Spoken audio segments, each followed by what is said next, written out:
अगर आप mutual fund की किसी अच्छी स्कीम की तलाश में हैं, तो आप HDFC बैलेंस्ड एडवांटेज फंड के बारे में सोच सकते हैं। इस फंड ने निवेशकों को मालामाल किया है। ये HDFC म्यूचुअल फंड के सबसे पुराने फंडों में से एक है।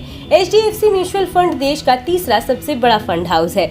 चलिए आपको बताते हैं HDFC बैलेंस्ड एडवांटेज फंड के बारे में।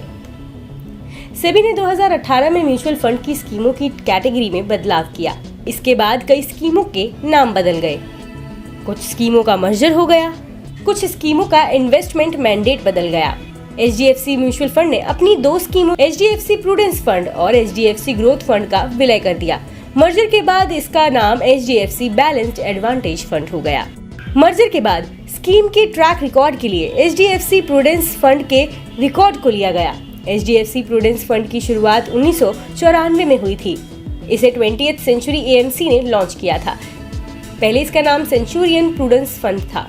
1999 में 20th सेंचुरी AMC को पहले ज्यूरिक इंडिया AMC ने खरीदा।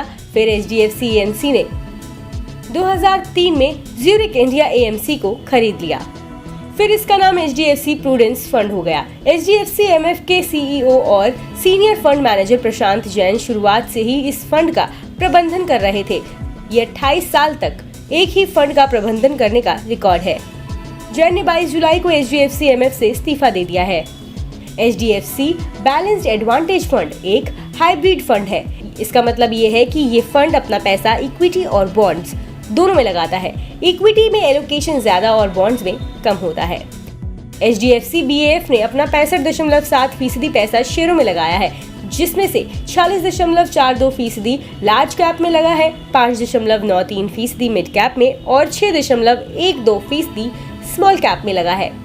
इसने अब तक 25.7% पैसा डेट जैसे बॉन्ड में लगाया है।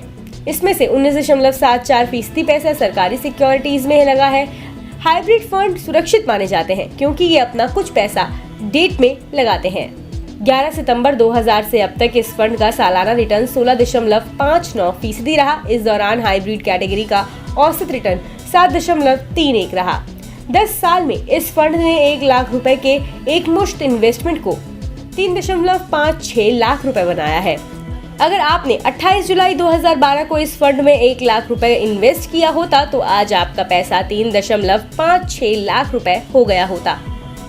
इस फंड का एनुअलाइज्ड रिटर्न 13.53% रहा। इस दौरान इस कैटेगरी का औसत रिटर्न 7.31% रहा। इस दौरान इस फंड ने निवेशकों को मालामाल किया है। इस फंड के पोर्टफोलियो में SBI, HDFC bank, coal India, ICICI bank, NTPC, ITC और इन्फोसिस शामिल है। डेट में इस फंड ने ज्यादातर निवेश सरकारी सिक्योरिटीज में किया है। इनमें RBI के treasury bill, government of India के बॉन्ड, डिबेंचर्स शामिल हैं। डेट में निवेश की वजह से स्टॉक मार्केट में बड़ी गिरावट का ज्यादा असर इस फंड के NAV पर नहीं पड़ता है। हाल ही में HDFC MF से इस्तीफा देने वाले फंड मैनेजर प्रशांत जैन शुरुआत से ही इस फंड का प्रबंधन कर रहे थे। उनके इस्तीफे के बाद इस फंड की कमान नए फंड मैनेजर के हाथों में होगी। बताया जाता है कि HDFC बैलेंस्ड एडवांटेज फंड का प्रबंधन गोपाल अग्रवाल, अनिल बाम्बुले और श्रीनिवास राममूर्ति मिलकर करेंगे।